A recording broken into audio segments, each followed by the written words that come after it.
Di sini saya akan menjelaskan mengenai perawatan prediktif.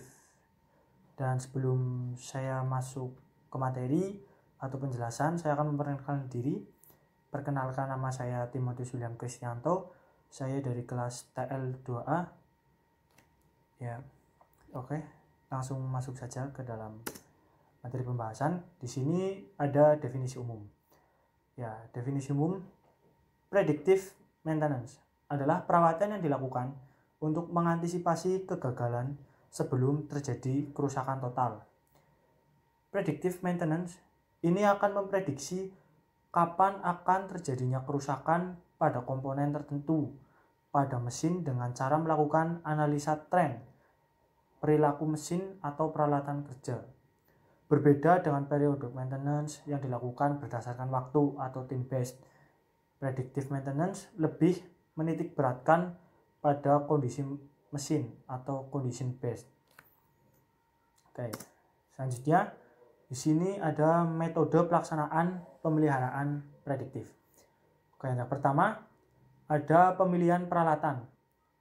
Tidak perlu seluruh peralatan mesin dipelihara secara prediktif, tetapi langkah yang lebih baik adalah memiliki peralatan-peralatan yang kritis atau mahal, juga dipengaruhi oleh fungsi dan kondisi spesifik suatu peralatan. Misalnya, di sini ada piston, turbocharger, governor, jacket water pump, generator dan kompresor, dan lain-lain.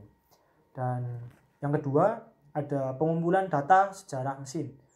Riwayat mesin dapat dipakai sebagai pendekatan teknik pemantauan dan analisa pemeliharaan.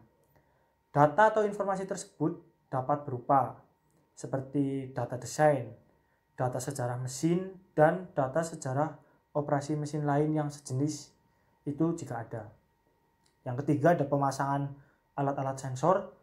Pemasangan alat-alat sensor pada bagian-bagian tertentu untuk dapat membantu kondisi peralatan saat diperlukan. Pemantauan itu meliputi ada vibrasi, temperatur, tekanan, laju aliran, korosi, dan lain sebagainya. Yang keempat, ada pemantauan rutin. Pemantauan dilaksanakan ketika unit sedang beroperasi atau unit sedang stop, tergantung pada objek yang akan dipantau.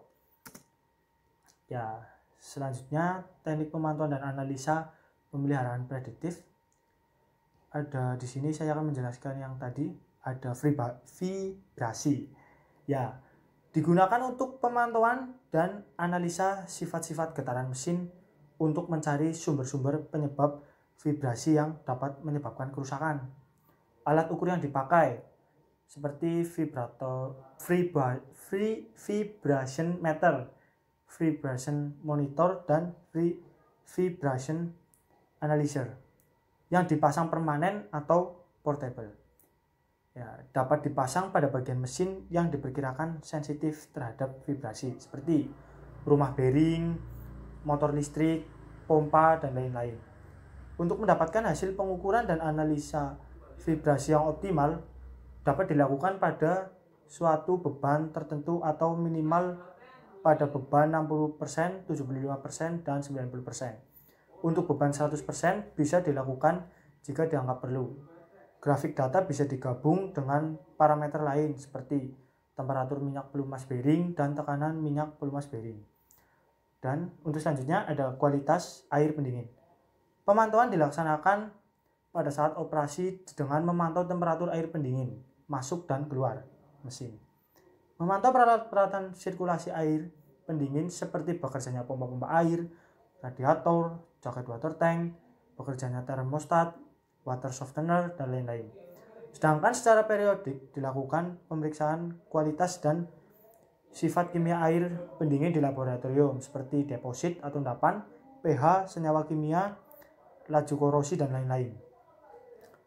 Dengan adanya analisa kualitas air pendingin, maka dapat diketahui apakah diperlukan water treatment khusus atau tidak.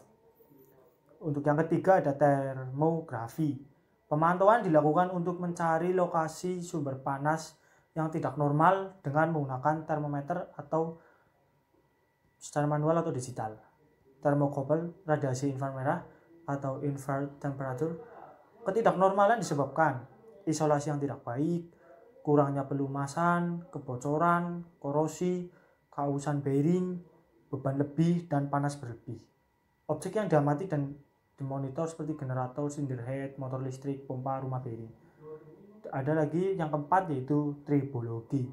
Fokus pelaksanaannya adalah mengamati dan menganalisa minyak pelumas untuk kondisi harian. Analisis minyak pelumas dapat dimonitoring dari kondisi seperti laju aliran minyak pelumas, suhu, tekanan, dan sebagainya. Sedangkan secara periodik adalah hasil analisa dari laboratorium seperti viskositas, kadar air, tan, TPN, titik nyala, titik beku, warna, sedimen, dan lain-lain. Dari hasil analisa maka dapat ditentukan kapan penggantian atau treatment minyak pelumas dilakukan. Standar-standar yang dipakai. Di sini ada ketentuan pabrik pembuat, data atau sejarah riwayat mesin, data commissioning test pada awal operasi, dan SPLN. Keuntungan dan kerugian predictive maintenance. Untuk keuntungannya, di sini prediksi kondisi komponen mesin dapat diketahui lebih dini, sehingga rencana pemeliharaan lebih efektif. Yang kedua, umur aset atau material dapat diketahui dari prediksi kondisi material, sehingga persiapan pemeliharaan, perencanaan, dan pengadaan material terencana dengan baik. Yang ketiga, dengan predictive maintenance, produktivitas pembangkit lebih optimal karena tidak adanya downtime akibat gangguan yang berarti. Yang keempat, efisiensi untuk kerja dan pelayanan lebih optimal. 5. Keselamatan pengguna pembangkit lebih terjamin.